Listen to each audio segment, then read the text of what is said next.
Beautiful live shot there of Chicago, the city in which the Obama Presidential Center is set to open to the public this Friday. Complete with campaign memorabilia and presidential artifacts, the sprawling 19-acre campus covers the personal and political history of the nation's first black president. Let's bring in MS Now senior contributing editor Michelle Norris, who got a preview of the center and what the guests will experience. Michelle, good to see you. The Obama Presidential Center is so much more than just a library. I think because they chose Chicago, the south side of Chicago, where it's really home for them, they wanted it to be a gift. And if it had just been a museum, it wouldn't be the gift that it is today. The goal was to create a campus that would remain relevant over decades, to make this place feel alive. I've had a chance to watch the project evolve over 10 years, from dream to reality.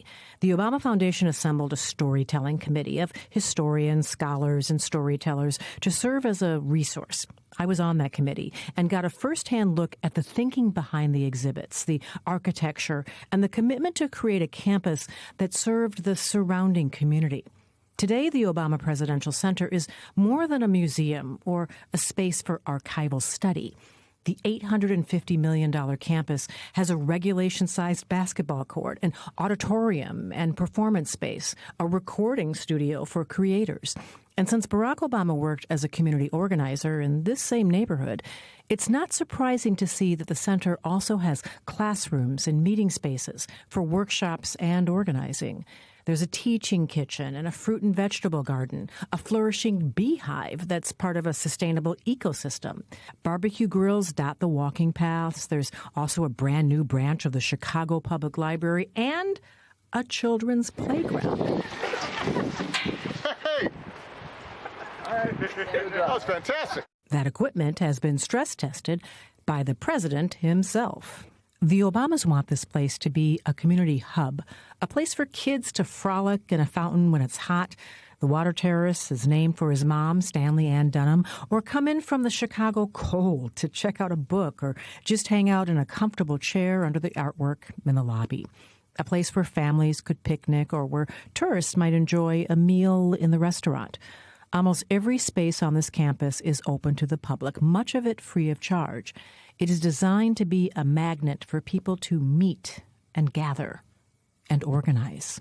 Since we thought about the concept of this library, we thought about perpetual relevance. How can this be an institution that means something for the community forever? This is the humility of Barack and Michelle Obama. They see themselves as just one sort of milepost on the journey of America, right? How do we all march forward?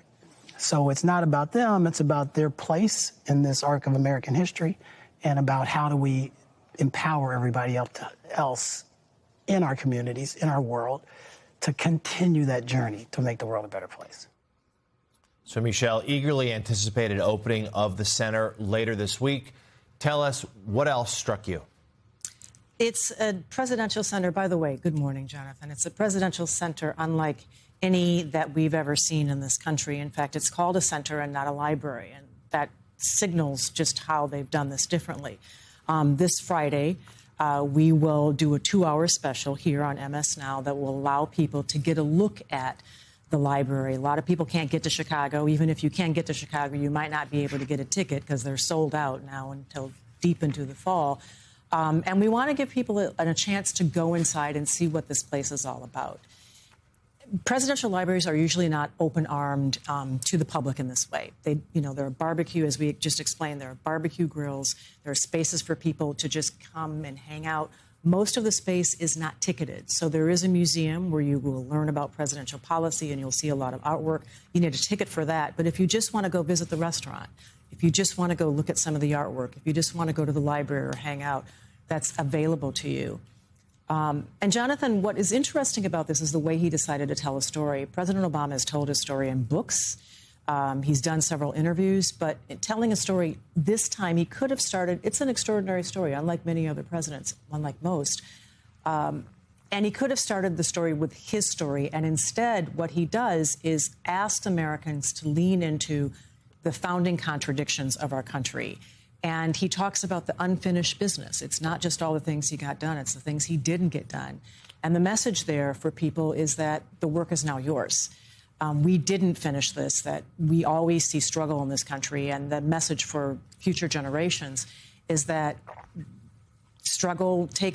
progress takes time. Sometimes there's struggle, but if you keep working, that it'll eventually bear fruit. Yeah, we're eager to see it. You can tune in to MS Now this Thursday at 11 a.m. Eastern for live coverage from Chicago of the invite-only dedication ceremony for the Obama Presidential Center.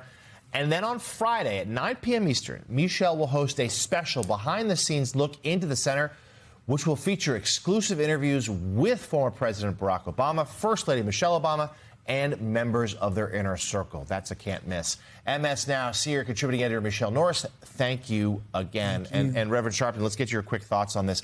Obviously, it is, we're so tied up in the day-to-day of our politics, and President Trump is eager to invoke Obama whenever he can. We shouldn't lose sight of the history here and what he has meant and continues to mean to so many people. The history here and the service for Barack Obama and Michelle Obama to make sure it's a service center.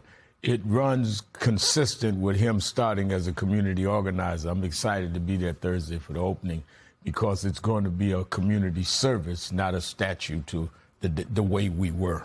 Yeah, we'll have complete coverage later this week.